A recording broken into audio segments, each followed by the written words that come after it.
Welcome in to Extreme Talk, presented by Complete Real Estate, where experience and integrity matters.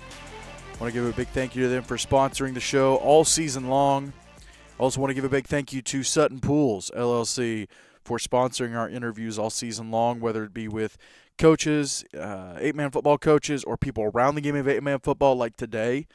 But a big thank you to them for sponsoring the interviews all season.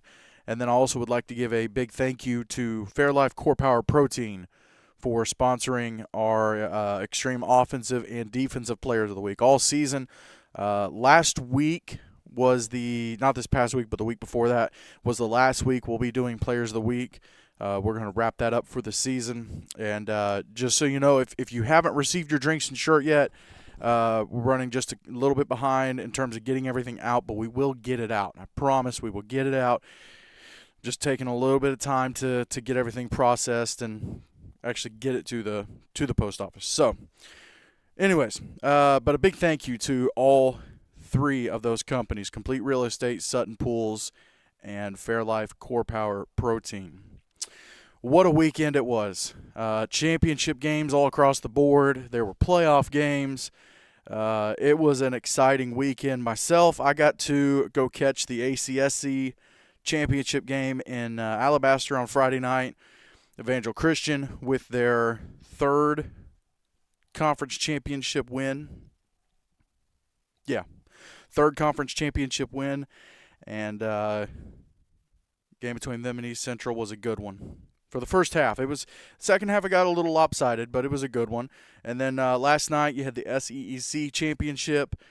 Freedom Cowboys with the win over the Tennessee Heat. Three-peat champion there. You had other championship games happening. We're going to run through all of them real quick. Let's just go ahead and start up at the top. I mentioned the ACSC championship game. Evangel Christian 77. East Central 43. Evangel Christian, of course, not going to the tournament in Florida this year, and so they wrapped their season with a win. Only 2 losses on the year, both 11-man. Two 11-man teams, actually really good ones that played for the championship in the AISA last year. So good quality 11-man competition. So that's their only 2 losses this year. Still unbeaten in 8-man. 38-game win streak in 8-man football for Evangel Christian. So congratulations to the Lightning. Three straight championships for them in the ACSC. Let's go to the AISA. Had the playoffs going on this past weekend. Of course, 2 games did not happen. North River Christian did not play Cornerstone Christian. They opted out of the playoffs. Meadowview Christian, they also opted out versus Springwood. So 2 games happened on this weekend. On Thursday night, you had Macon East Academy, 62-7 win over Lakeside School. They advanced in the playoffs. And then Evangel Christian Montgomery, 50-0 over Southern Prep. And so Evangel Christian Montgomery will move on in the AISA playoffs, as will Cornerstone Springwood. Obviously, they just get forfeit wins added to their record. Let's talk about the SCISA. Skeesa down in South Carolina had their semifinal playoffs this past weekend on Friday night. Richard Wynn Academy, they stay unbeaten, 10-0 with a 51-16 win against Newberry Academy. One of the better games this weekend was Wardlaw Academy and Holly Hill Academy. Great game. Wardlaw comes in 7-2. Holly Hill comes in 8-2. And it was going to be a battle, and it was. Wardlaw, though, 46-44 win against Holly Hill. They move on in their playoffs. JDA, Jefferson Davis Academy, they moved to 12-1 on the season with a 46-22 win over WW King Academy. And JDA moves on. Well, I'll talk about who they're going to play here at the end of the show. And then also Lawrence Academy, 56-22 win over the Cross School. And so congratulations to all of them. Lawrence Academy, Jefferson Davis Academy, Wardlaw Academy, and Richard Wynn Academy, all moving on. Wynn, the only unbeaten team in entirety. Now, JDA has the 1 loss to the Pack Panthers, but in Skeesa play, they're undefeated. So, That'll be an interesting to keep an eye on. And the shame in the whole situation is we won't get JDA versus Richard Wynn. But I'll talk about that later. Let's go to the SIFA. Pac Panthers and GSIC, Georgia School for Innovation in the Classics. Pac finishes the season 42-0. A win over Georgia School for Innovation in the Classics. Pac Panthers have won their third straight SIFA championship. So congratulations to the Panthers. Congratulations to GSIC on a good season, 8-3 overall. Pac Panthers finished the season 12-1. That one being an 11-man loss. So looking really strong heading into next week. Let's go to North Carolina. Talk about the NCISAA. Arendell Parrott. Nope. Yep, there we go. Arendell Parrott and JP2. We talked about this last week on the show. JP2 comes in at 7-3. Arendell Parrott at 9-1. Arendell Parrott had just been running through the season. Well, JP2, I talked about the Skeesa game, the Wardlaw. It was Wardlaw and I just talked about it. I shouldn't have forgotten it. Wardlaw and Holly Hill. Obviously, that was one of the better games of the weekend. But in North Carolina, listen, North Carolina, JP2, 23-22 over Arendell Parrott. Arendell Parrott, who ran through the season, JP2 comes in, knocks him off by one. And if you look at the box score, what an amazing game. At halftime, JP2's up 7-0. Arendell Parrott comes back, ties it up in the third quarter. JP2 also had 9 points. I'm thinking field goals were involved. Let me see if I can. Let's check their special team stats.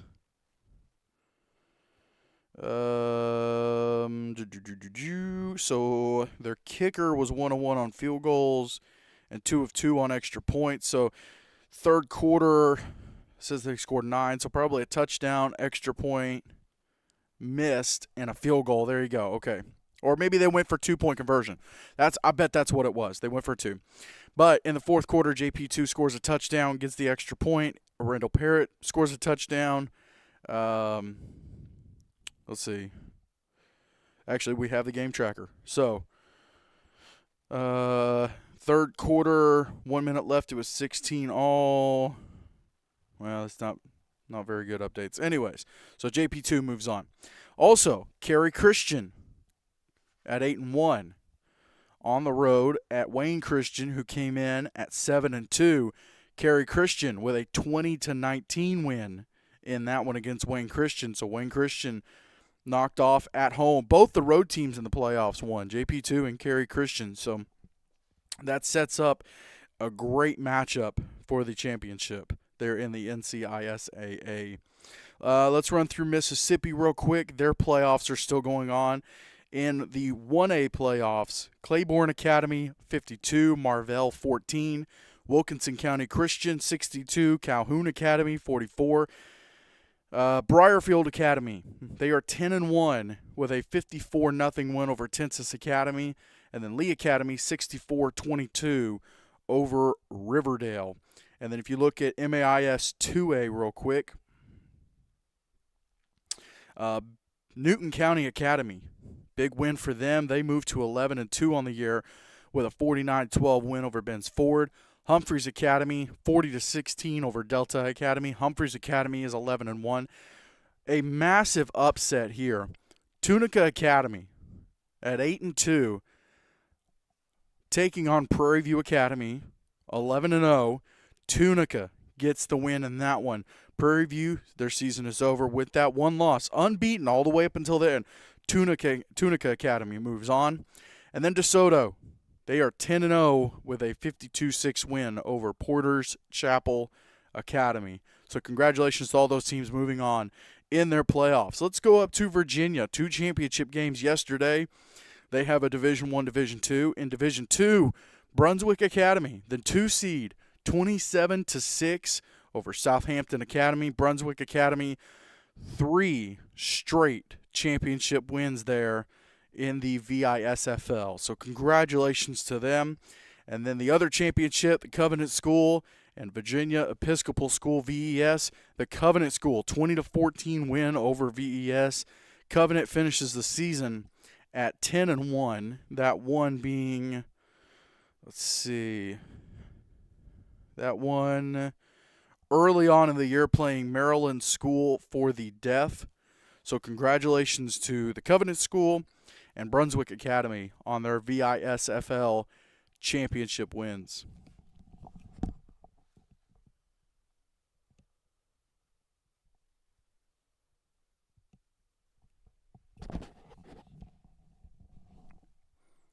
Let's see. Let's go to.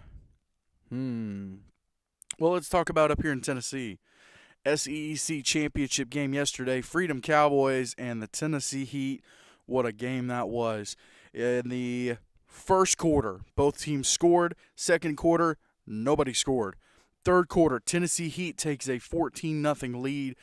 But the Freedom Cowboys come back, and in the last 8 minutes of the game, score 22 points to win 30-14. They have won their third straight SEEC championship. So congratulations to the Freedom Cowboys. Both of those teams headed to Florida. Looks like it'll be a good they're not playing each other the first round, but going to be some tough competition. Let's go to the GIAA. Let's talk about Georgia 8-man football. Westminster Schools of Augusta, they are 7-0 with a 55-8 win over David Emanuel. Georgia Christian, they are 10-1 with a 44-8 win over Westminster Christian. Sherwood Christian is 9-0 with a 58-7 win over Holy Spirit Prep.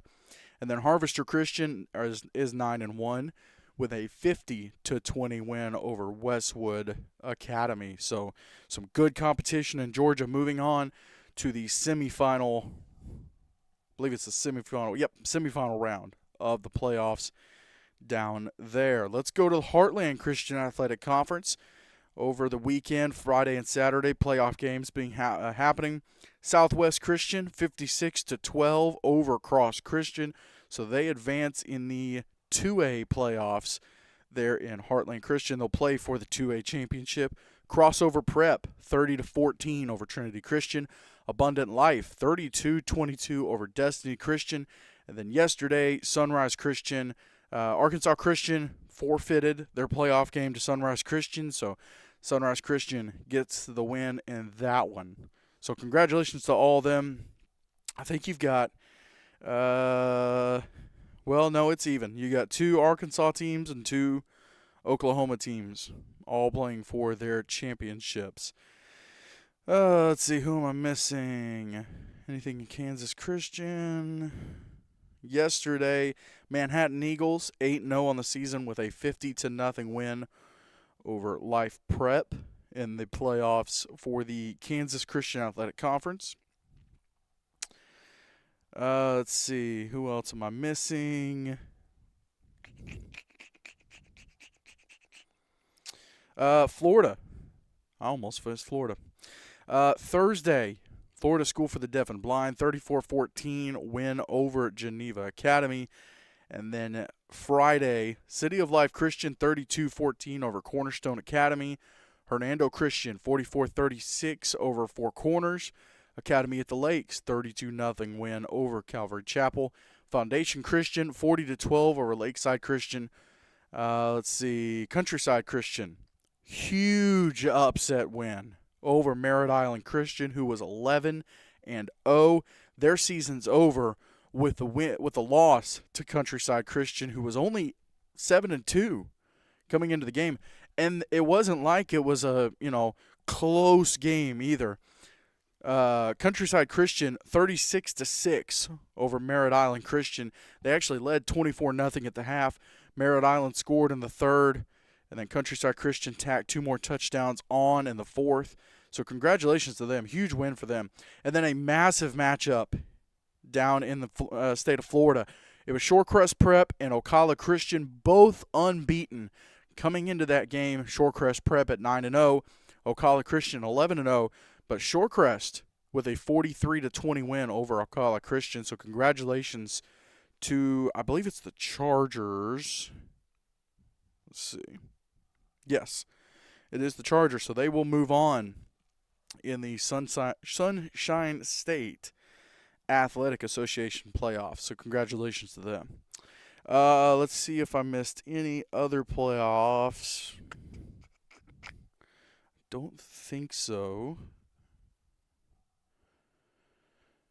So let's run through our champions from this past weekend. In the ACSC, you have Evangel Christian School, and it was their third straight win. In the SEC up here in Tennessee, you had Freedom Cowboys win it. It's their third straight win. Pack Panthers out of the SIFA, they won it. It's their third straight championship. Up in Virginia, you had in D2, you had Brunswick Academy. It's their third straight win. And then the Covenant School, let me look up the Covenant School real quick.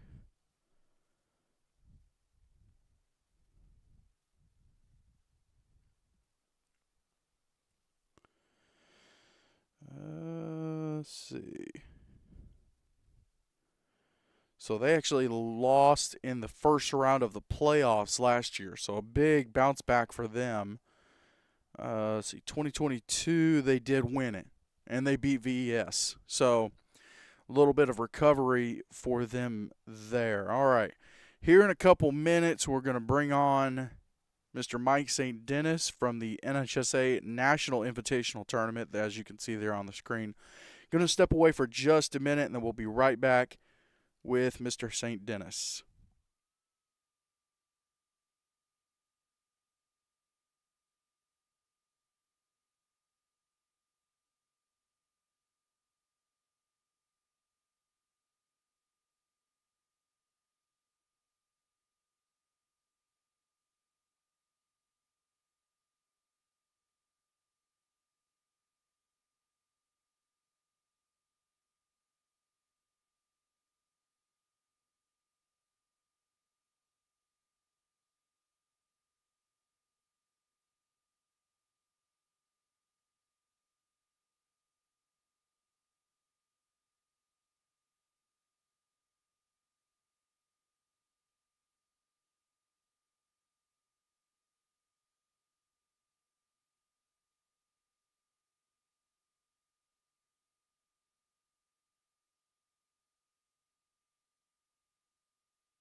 All right, welcome back to Extreme Talk presented by Complete Real Estate. Let's go ahead and get our guest queued up here.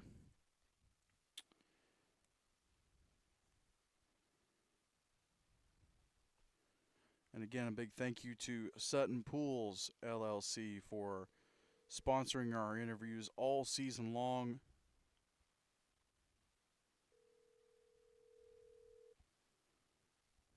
With people around the game of eight-man football coaches, kind of like people around the game, kind of like who's joining me now with the NHSA Invitational Tournament, Mr. Mike St. Dennis. Mike, thanks so much for hopping on with me. Hey, glad to be on, James. Let me change a cord around real quick because it's a little quiet on my end. But that may be me.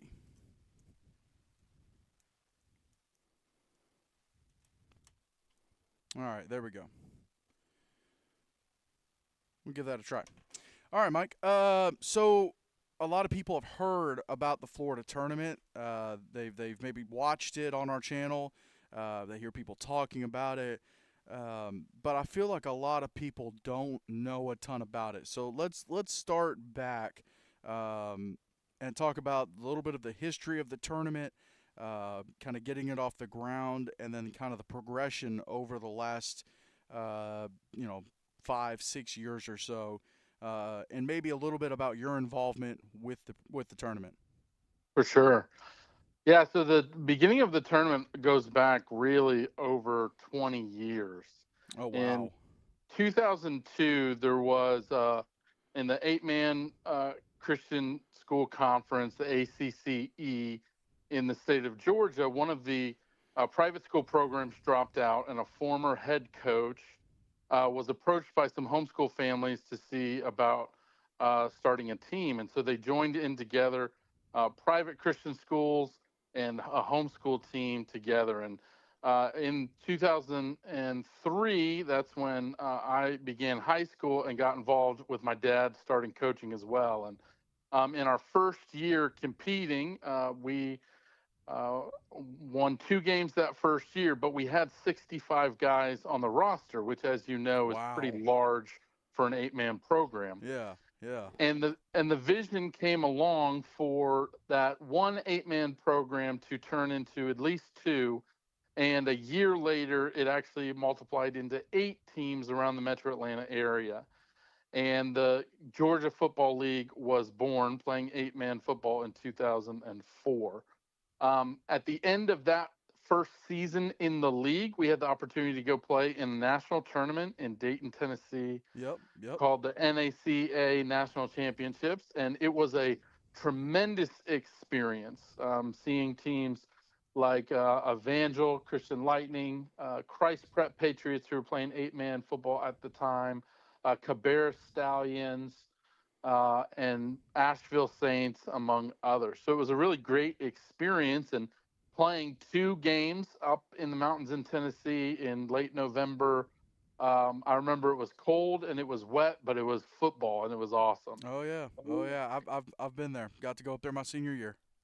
And so we played there, same similar schedule. Thursday, play your semifinal game, off on Friday, and then Saturday. In our first year up there, we had a great time, but we ended up losing in our division championship game. Well, the next year, in 2005, we ended up winning the NACA Division Four title, and again, a great experience. I think they had as many as 16 teams that were involved in the tournament there in Wow. Dayton. Yeah. So the next year, we ended up moving in the Georgia Football League to 11-man because of the growth of our teams and programs. But we still end up competing in a handful of eight-man games during that year, including the postseason in NACA. After 2006, I graduated and moved on, and the vision got put in place for a postseason tournament, not in Tennessee in November, but rather at the beach. And in Yeah. 2008, the NHFA National Championship Tournament was established down in Panama City Beach, Florida, with a group of 5 teams playing a mixture of 8 and 11 man games. And as that tournament grew, including in one of the very early years, 2010, the Freedom Cowboys from Huntsville came and competed with us back then. Oh yeah. But we recognized the need because of the abundance of 8 man teams in the South for a tournament that was exclusively 8 man. And in 2011, we had our first year when the Carolina Crusaders out of Charlotte, North Carolina, uh, took home the national championship over the Appling Christian Academy. And the interest that was expressed by the 8 man teams confirmed that this really was something that needed doing. And so that first year in 2011, with just 2 teams, multiplied to 4 teams the next year, and has continued to grow over the years. This is our first year where we are excited to welcome 8 teams playing for both a Division One and a Division Two championship, and we couldn't be more thrilled. And another highlight, sometime there in the history of the tournament, was when we were blessed enough to partner with 8 Man Extreme to come Oh and shucks. broadcast all of our tournament action. Oh shucks. Well, it's been a pleasure to be involved with you guys. I think 2018 was the first year that we got involved, and that was Evangel Christian and Christian Community. That game actually got, you talked about you guys having played in Dayton and that kind of being the spur to start the moment to start the games in Florida. That game was played up in Dayton in Right, 2018 because of the hurricane. So right. kind of a cool full circle moment there. But it's been a blast to kind of count on coming down and just seeing the level of competitions that's down there. And it's, at times it can get a little stagnant, but it's going to be a great. There's a great level of competition there this year. You talked about having 8 teams for the first time, and I mean, it's been as low as 4, even just last year, just 4 teams down there. But how cool was it to see God work, and to see you guys be able to and see 8 teams be interested in coming down, and seeing that all come together in a perfect storm. Yeah, they're the one of the amazing things that's been true. You know, there is something special and unique about 8 man football. Typically, you have some tight knit communities, maybe a smaller private school or a team in a more rural area, and people who can pull together just enough guys to put an 8 man squad together. And so these communities that we partner with, and right now it's over 40 teams have worked with us in some fashion over the years, including 32 teams who have participated um, in the 8 man tournament. The interest there is very high because 8 man football teams are committed to their communities, Yeah. and they understand what it takes for smaller communities to pull off an excellent experience for their community. Again, whether a homeschool community, a Christian or private school community, or even some of these smaller public school communities that are making it work. And so that appreciation that they have for their tight knit community extends also to the other 8 man communities. And there's this support and encouragement that exists of wanting to see these teams grow and have a successful experience. And so we've got 8 teams that are coming this year, which is a huge step in the right direction. But there is interest from even more teams out there. At least another 8 teams who over this last year expressed interest, but due to the playoff schedule and timing, just couldn't make it work. So this is a banner year for us, being able to bring in 8 teams, and especially the caliber of teams we're bringing in this year. But we see this as just another step in the right direction of a beautiful vision that God is giving us to partner with 8-man football communities to end the year and celebrate with an amazing community experience. Yeah, absolutely. And the like I said before, the quality of the teams coming down. I mean, you've got Division One, you've got all four teams that played for their conference championship. Right. You've got Division Two, even you got River Oaks, who had a great season in Louisiana in the MAIS. I want to talk a little bit about, and I think I've got it set up real quick. There we go. On your screen, you'll see the Division One bracket: Pack Panthers, Tennessee Heat, Freedom Cowboys, and the East Central Patriots. I want to talk, give people a little bit of an insight in terms of the matchmaking and how you guys pair them. Obviously, people have seen the rankings before, but um, just kind of want to give people a look at how those teams may end up getting matched up in the tournament. Yeah, so we follow all of our partner programs very closely throughout the years. We try to get game film on as many games for these partner programs as possible. And again, uh, groups like 8-Man Extreme is really helpful. Being able to put some of those teams out there for us to watch, and then different teams have some of their own great streaming products and things like that. But where we start is we start with strength of schedule, knowing not only the quality of the programs but the programs that they are playing. So it really takes a certain expertise getting involved. And again, you're somebody who is well connected in the 8-man community, so you can know and see. It's kind of easy to spot the programs who are really doing the right things and doing them in the right ways. Over the years, a tool like MaxPreps or other ranking systems, Massey ratings or CalPreps have all been useful as well in helping to identify program strength of schedule and rankings. But where we start is what's the quality, what's the caliber of the competition that they're playing? What does their strength of schedule look like overall? And then how do they fare against that? So we look at national rankings as a starting place, strength of schedule, and then how many games did you play against what quality caliber competition, and how did you fare? And then, of course, we add in things like head to head matchups. So, knowing based off last year's eyeball test that the Pack Panthers were a strong team this year, the fact that Freedom Cowboys played them tough to open the year, only losing by 2 points, was definitely a vote of confidence, expecting that Freedom was going to have a great season. Similarly, when you watch film like East Central's 2 games against the Evangel Lightning, we know that Evangel won our championship the last 6 years in a row and had another strong year winning their conference just this weekend.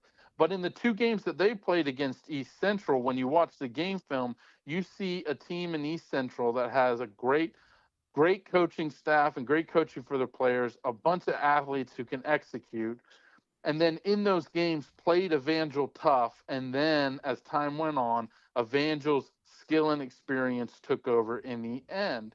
And so even though the box score and the end result didn't quite line up, you could tell by going deeper and looking at the game film that they really are a quality program, just losing in their conference championship this week. So a team like River Oaks this year played in a strong conference and went undefeated. Unfortunately, due to an in-conference transfer, they ended up having to forfeit some of their victories. Otherwise, they would have been a playoff team and the number 1 seed, and likely would have won their conference championship. Yeah. So in our top 5 teams, you've got all teams that are either conference champions or played for their conference championship. And I think it's incredible too. Not just that, but all 8 of those teams made their playoffs. Exactly. So it's a solid group of teams. It really is. I want to go back a little bit. You talked about your dad Hank and starting the tournament and coaching and kind of getting everything going and getting everything off the ground and building it to what it is now. I want to get you a chance to. I want to give you to get you to talk about how important he has been to not just the game of football for private schools and home schools, but to you personally, and just get you to talk about watching him growing up and watching him and how he was kind of building this thing and ministering to people. Yeah. So my dad's love of sports started when he was very young. He was a military kid who moved from base to base. And what he quickly discovered was in order to find connection and belonging, sports were a great way to do that. And so they would move to a new base, and he would immediately start up a pickup baseball or football game just to get the kids out and get them playing. Because my dad's heart from a very young age was to see community develop. As my parents went along, their their love for homeschooling led them not only to homeschool their kids, but also to come alongside others. My parents, both being entrepreneurs, developed all kinds of businesses and opportunities to help develop Christian communities, private school communities, homeschool communities, and even just whichever communities we were in. And they used businesses or sports as the platform to develop that. By the time I came along, and my dad, his love of sports continued on in high school. He was a 4-time state champion quarterback in the state of Virginia, had aspirations to play collegiately or to play professional baseball, dreams that didn't end up coming to fruition for him, but did for many of his classmates and friends. So he continued on playing amateur or sports as a young adult, but as soon as he had his own kids, the dream was to have athletics be a meaningful part of our lives.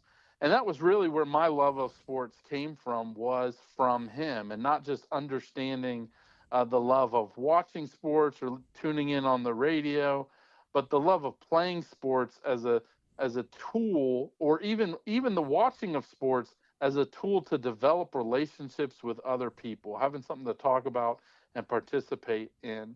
So by the time I came around in middle school, my older siblings had participated in homeschool basketball. He had looked into homeschool baseball, and then he really saw an opportunity to start developing communities through developing the business organization side of these athletic communities, bringing his skill set from the business world and his passion for sports together. And so being able to be part of the ground floor of that in the early 2000s with the development of the Homeschool Football League here in Georgia was a really amazing experience, and something that just showed the power of God working in somebody to create opportunities that could become a blessing to communities. And then I have to admit that it wasn't until the year after I graduated that he decided to start a tournament at the beach, and I was a little bit jealous and miffed It's like, Dad, wait a about minute, that. wait a minute, wait a minute. Exactly. But sure enough, within the first couple years, even the tournament he used as an opportunity to bring other people along, people from our community here in the Atlanta area, making the trip down to Florida to help out, including family members from my extended family and then other friends, always seeing an opportunity to bring people in to be part of the team. Yeah. So I was able to partner with him early on, leading some of the welcome meetings and programming, doing announcing, helping out in the concession stand, and all kinds of things like that. And then about 10 years ago, I started being able having the benefit of building relationships after I had spent time coaching collegiate football here at Georgia State University, and then coaching in the local school systems here in the Atlanta area. I was able then to take my coaching experience to come along and partner with coaches, sharing from my own playing and coaching experience things I saw that they could implement in their programs to be even more successful. And so over the last 10 years, it's been a privilege to be able to work alongside my dad, and then also these coaches and communities here, to be able to see God use the sport of football and athletics to become a blessing to all of these communities. You talk about being involved with the tournament for the last 10 years and kind of being around the games. I gotta ask. I gotta get your top. I'll give you. Let's do three. I gotta get your top three games in your opinion at the tournament. Oh, Put you on the uh, spot right there. yeah. One that stands out to me was the 92-90 Yep. Yep. barn burner. Yep. I thought that game might never end. No. I want to say maybe was that 2008, The well the so the or I mean 2018, I think it was 19 because 18 was 19. in Dayton. I think Yeah, it was 19. Yeah. Yeah. yeah. I mean that was that. I mean that was just an incredible game, going back and forth. We had a game maybe in 2016. I want to say we had a game. No, it wasn't 16. It might have been. They kind of all blur together. At 2015, we had a team out of Bakersfield, California, Yep. um, who played and just edged out South Haven in the championship game then. Yep. I remember But that one. they Yeah. but they had injuries and they had all kinds of things going against them. And of course, they're traveling from way far away, flying from the West Coast to Atlanta and then making the drive down. Oh wow. Um, but they had an incredible year that year, and that game was just a great display of athleticism and again a tightly contested game there, just a 2 point difference. So um, games like that, I mean, for me, it's always about being able to see teams that match up really well and that they settle it on the field. It's not necessarily about seeding or anything of that. Those are some of the games that stand out the most to me. There's of course there's other years. There was a year where Southern Prep, in order to help make the tournament work, they ended up playing on Thursday, Friday, and Saturday just Yep. to make sure every team that came got to have some games. And it's that type of sacrifice and commitment to the well-being of everybody that is another reason why I'm excited to be part of this tournament. I'm gonna give you a sleeper game. 2021 Tennessee Heat and Westminster Christian out of Louisiana. I think it was 21. 53-52. If I Mm, remember the score right. And the crazy thing about that, and that's one that sticks out to me. The crazy thing about that is it was the it was Monday. It was the first game of the year. Neither team had particularly really done well that year. They both lost in the first round, but it was right, the first game of the day. It was the Division II consolation game. I mean, nobody's watching this game. But it was right. 53-52. It came down to Westminster Christian trying to get the 2 point conversion, or maybe it was the Tennessee Heat trying to get 2 point conversion to jump them. Anyways, but that game was a lot of fun. I do enjoy that one. And then I think for me, I think it's got to be the Ezekiel Evangel from 21. Hmm. I think it was 21. No, it was not. It was, let's see, Freedom and Evangel was 22 and 21. It was 2020. That's what it was. It was COVID year. Yeah. Ezekiel and Evangel. The first part of that game, it ended up being a blowout, but the first part of that game started off really great. So I mean, it's just there's like you said, it's always just a matchups deal, and it's hard to predict something like that. But I mean, I think you guys got pretty close with the Division One and Division Two games this year. So obviously, there's a lot of people coming down to the tournament this year. People with all 8 of these programs. I want to give them a chance to hear from you, maybe some stuff that they need to know about coming down to the tournament, maybe stuff involving the event or being at the resort. Obviously, Laguna Beach Christian Resort, awesome environment, awesome host for the tournament each year and for all the teams. So, want to give them a chance to hear from you, maybe some stuff they need to know about the tournament. Yeah, we're excited to partner again with the Laguna Beach Christian Retreat Center in Panama City Beach, Florida. They are a great host for us, great facilities. They continue to do some upgrades to some of their units. So we're excited to get down there to see those. Teams are checking in on Wednesday of this week. We'll have our opening ceremony for players and coaches at 9 p.m. Central Time on Wednesday night in the Promised Land. We're looking forward to welcoming everybody and helping, especially our new teams, get acclimated to the week. Then the Now, action's getting. Go ahead. let me jump in real quick. How packed is that Promised Land Chapel going to be? Good question. Last year, I want to say we were about halfway full with just the 4 teams. Yeah, so it was packed. So it can certainly get up there. Yeah. So we're looking forward to packing the room out. Last year, you might remember we forgot the speaker system. Yep. So we were just yelling. And I've got about 10 reminders in my phone to make sure we get the speaker down there. I've got a year. speaker I'm bringing too, so Good deal. we'll be covered. We'll be covered. Good deal. We might have to link all of them together. Oh yeah. Oh yeah. Well, then our action's going to kick off on Thursday this week at 10 a.m.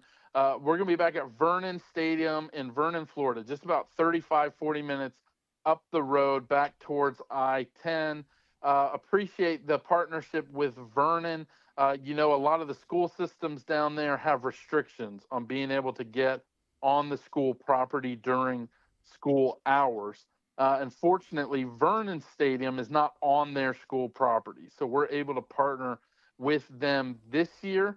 And as we look to expand after this year, we're looking at more partnerships with fields in the area. But we'll be back at Vernon this year with our Division II semifinals kicking off at 10 a.m. and 1 p.m., followed by our Division I semifinals approximately 4 and 7 p.m. There's a $25 family max for those who are coming. Concession stands will be set up. $10 for adults over 18 years of age, $5 for students, 6 and under are free. Concession stands will be slinging some hot food all week long, including our Hank St. Dennis official Yoo-Hoos we'll have there. There you go. In the concession stand. Get yourself a Yoo-Hoo and a moon pie, which is the official snack of the NHSA tournament. There you go. Yeah. And so we're excited to be back there. And then, of course, an off day. Traditionally, we would have, back when the tournament was on Saturday, Monday, we would have the Evangel Christian Lightning would put on a worship service on that Sunday. Well, this year, with Evangel not coming, Ryan Scott and the Tennessee Heat have taken up. And on Sunday, before the teams depart to go back home, we'll have a worship service there on the beach. I want to say 8 a.m., led by the Tennessee Heat. And we're inviting all the families, players, coaches to come on out for that. Saturday's going to be a long day with our bowl games kicking off at 10 and then followed by our Division I and II championships. We're looking forward to a long but exciting week, culminating with that long day and then the worship service afterwards. Weather looks like it's supposed to be great for next week, and we couldn't be more excited to go ahead and get down to Florida here in a few days. Which is exciting after last year because it was not great last year. Right. It was pretty rough last year. Also, on Friday, something, again, like the worship service we typically do on Sunday, on Friday, time to be determined, but we'll also, if I'm not mistaken, we have the Promised Land Chapel. We'll be able to sit down with the coaches who are playing for championships and do a live show and kind of talk to them a little bit. So that'll be fun too. That's fun every year. Always. Little press conference environment. It's a lot of fun. A lot of fun. Get a chance, you can feel the tension, the excitement, and really, it's like you're 24 hours away from the end of the year. There's just so much riding on it. All that emotion comes out in those conversations. And, they don't really want to give away their game plan and their secrets there, but I trust maybe you'll get a few hints out, things for people to look forward to before we get to the championship Saturday. My favorite thing to do is to get both of them to say something nice about the other team. Yeah. Because typically everyone's like, okay, we'll beat them. I'm like, all right, what do you think they do good? All right, what do you think they do? So that's always kind of fun. And then, it's great to have a live crowd in there too. And Just have that environment, like I said, of a like a media day, like a press conference. It's a pretty cool setup. So Oh yeah. it'll be a lot of fun. Like I said before, first time ever, 8 individual programs down there at the tournament. Going to be a lot of people, whole lot of fun, and I'm looking forward to it personally.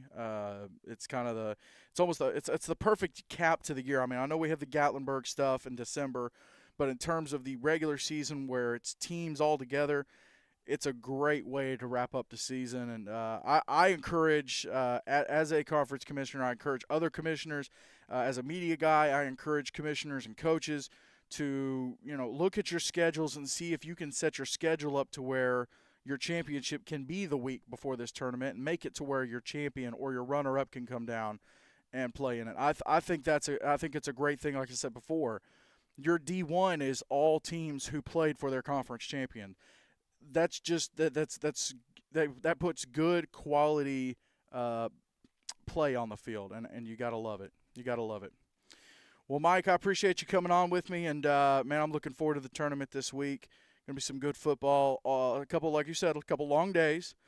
But hey, we're getting to sit down there. Well, not sit because we're working, but getting to watch football all day. It's not a terrible setup.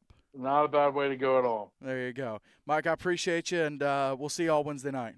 Thanks, James. All right, thanks. Mike St. Dennis with the NHSA Invitational Tournament. All right, so let's talk about this upcoming weekend. Obviously, let me bring those pictures back up real quick.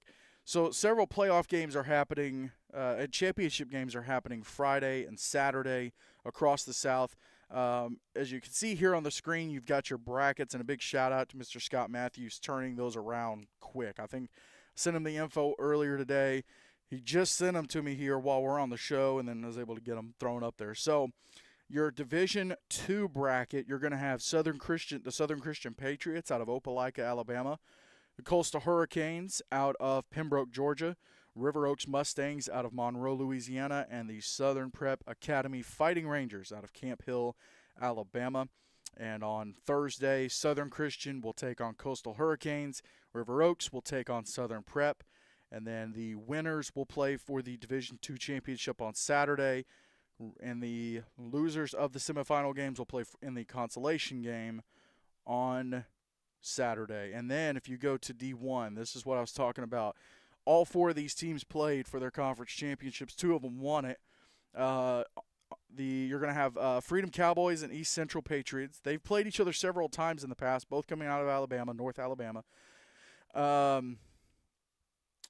They didn't get a chance to play this year, so it's a fresh matchup for this season. And then the Tennessee Heat and Pack Panthers, always a fun matchup. Actually, they played last year in the semifinal round as well.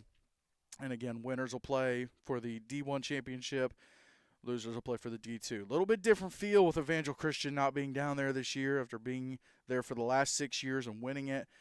So a little bit of fresh blood in there, a little bit of some new looks, some new matchups. So really, really going to be a whole lot of fun. Let's see. Let's run through the playoff/championship games that are going to be happening across the South. On Friday, you're going to have Georgia Christian. Let's start in the GIAA. Georgia Christian, who's 10-1, they are going to be taking on Westminster Schools of Augusta, who's currently 7-0. Harvester Christian, they're 9-1. They'll be taking on Sherwood Christian, who is 9-0. I mean, these are great matchups in the GIAA. Big shout out to them. Let's go to SCISA, the SCISA. You're going to have Lawrence Academy, 8-3, taking on Jefferson Davis Academy, 12-1. And then you'll have Wardlaw Academy, 8-2, taking on Richard Wynn, who is 10-0. And then the winners will play each other, if I'm not mistaken. Yes.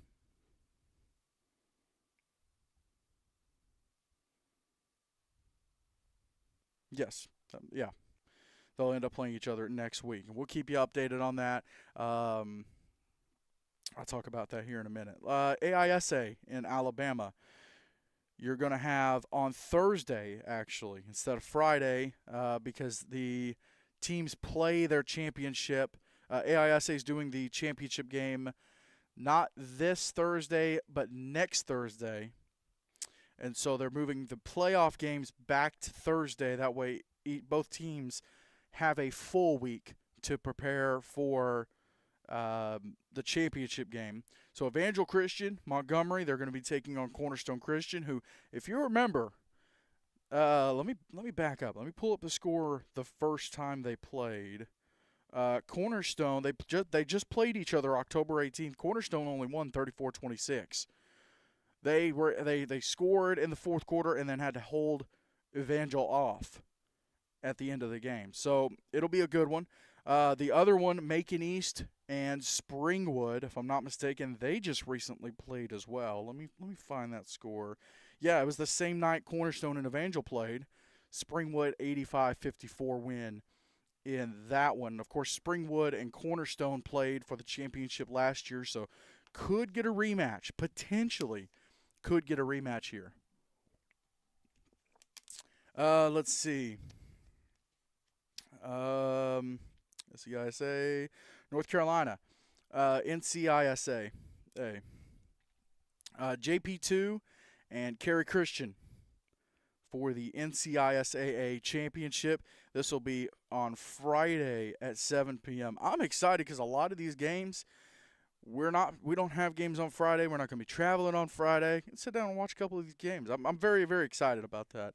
So Cary and JP2, they played earlier this season.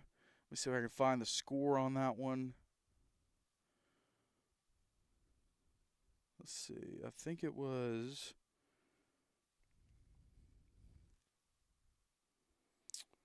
might have been September. I might not have. Let me see.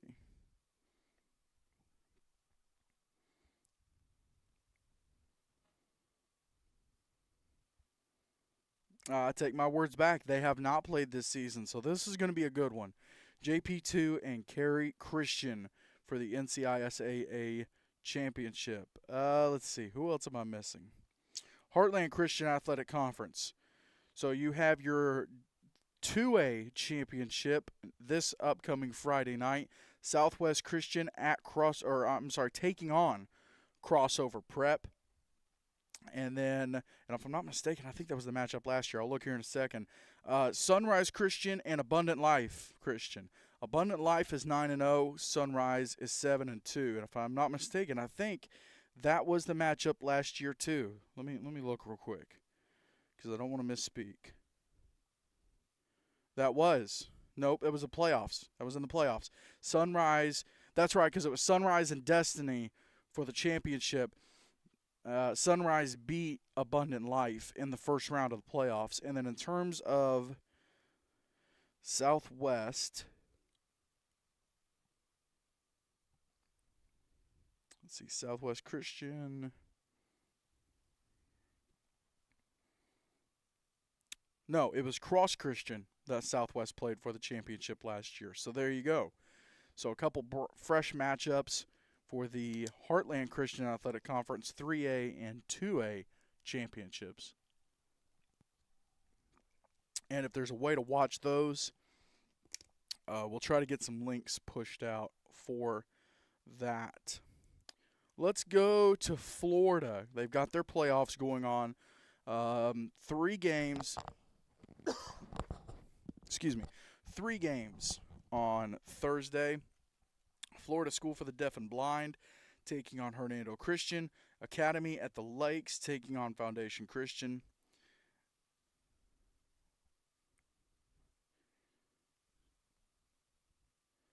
And actually, you know what? Let me pull up the bracket real quick. Because I don't think there's 3 playoff games.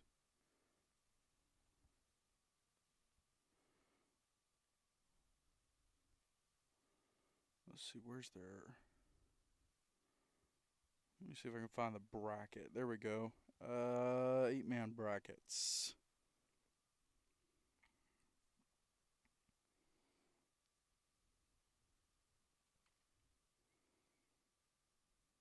Okay, so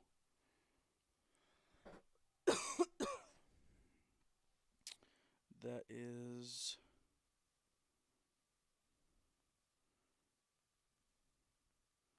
Okay, so City of Life. So I'm trying to figure out. So they've got 1A through 4A in the Sunshine State Athletic Association. So 1A is done. So they do have 3 games.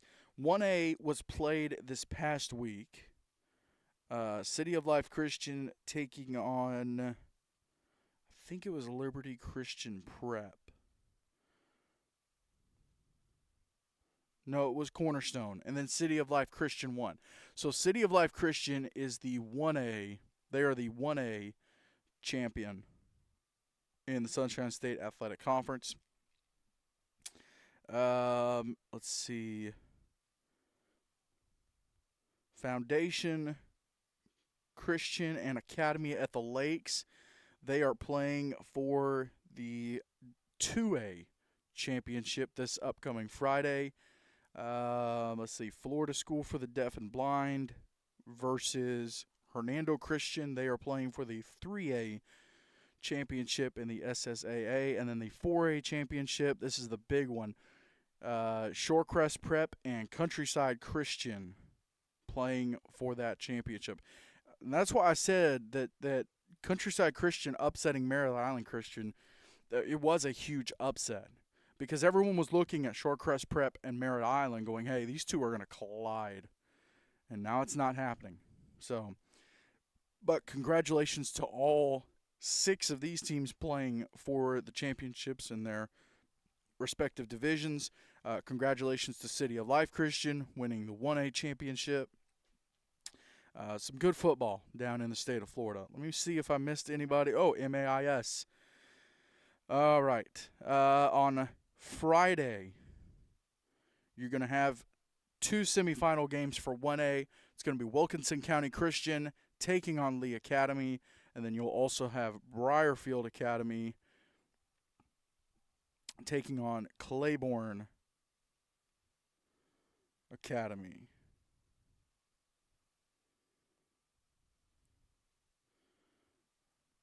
I don't know what's going on with the chat. Something's up with the chat, though. Okay, all right. Let's see. So that's MAIS 1A. Let's go to MAIS 2A. And, of course, Virginia is done. MAIS 2A, you have Tunica Academy taking on Humphreys Academy. Tunica at 9-2, Humphreys at 10-1. And then Newton County at 11-2. They are taking on DeSoto, who is 10-0. And the winners from these games will play for the MAIS 2A championship. And then the winners of the, let me see, what was the matchups? One more time. MAIS 1A. Wilkinson County Christian and Lee Academy, and then Briarfield and Claiborne. The winners of those 2 will play for the MAIS 1A, Division 1A championship. So a lot of good football will be coming up on Friday night or Thursday night in the AISA. And then, of course, you have the NHSA Invitational Tournament. And, again, I'm going to put those pictures up one more time. There's your D1 bracket. Freedom Cowboys, East Central Patriots, Tennessee Heat, and Pack Panthers. And then a 2A, Southern Christian Patriots, Coastal Hurricanes, River Oaks School Mustangs, and Southern Prep Academy Fighting Rangers. It's going to be a fun NHSA tournament, if I can actually spit it all out. But be a lot of fun. You'll be able to catch all 8 games, the four semifinals and the 2 consolations, the 2 championships. You'll be able to watch all of them on our YouTube channel right here on 8-Man Extreme. We're going to have stuff throughout the week on social media. Have some cool graphics for you guys. Shout out to Mr. Scott Matthews for handling all the graphics for us, and he's been doing it all season, and I'm going to talk about that. One of the last shows, by the way, the last show of the season, let's see, will probably be next Sunday. Probably. I'm trying to think. Yeah, we'll wrap it next Sunday. That'll be the last show. That'll be the last Extreme Talk for the season, because we'll be able to wrap up everything but AISA Championship. Yeah, we might do 2 more. We might do next week and the week after that. Well, no, it'd be good to wrap it next week because be traveling the Sunday after that. So, anyways, we'll let y'all know in terms of the schedule for the show.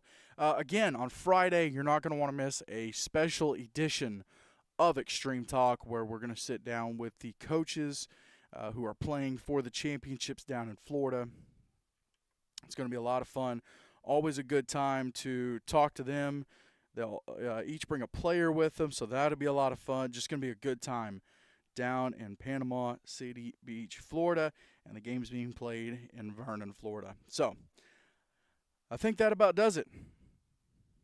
I want to give a big thank you to Mr. Mike St. Dennis for coming on the show today. I want to give a big thank you to Complete Real Estate, where experience and integrity matters, for sponsoring the show all season long. A big thank you to Sutton Pools, LLC, for sponsoring the interviews with coaches and people around the game of 8-man football all season. And a big thank you to Fairlife Core Power Protein for helping us recognize athletes every single week. Florida tournament's here, baby. Got some good football coming up. You're not going to want to miss it. Got some good playoffs and championships coming up this weekend. If it's in your area, go catch a ball game. Until next week, until Friday, Thursday for the games. I'm James Shannon. See ya!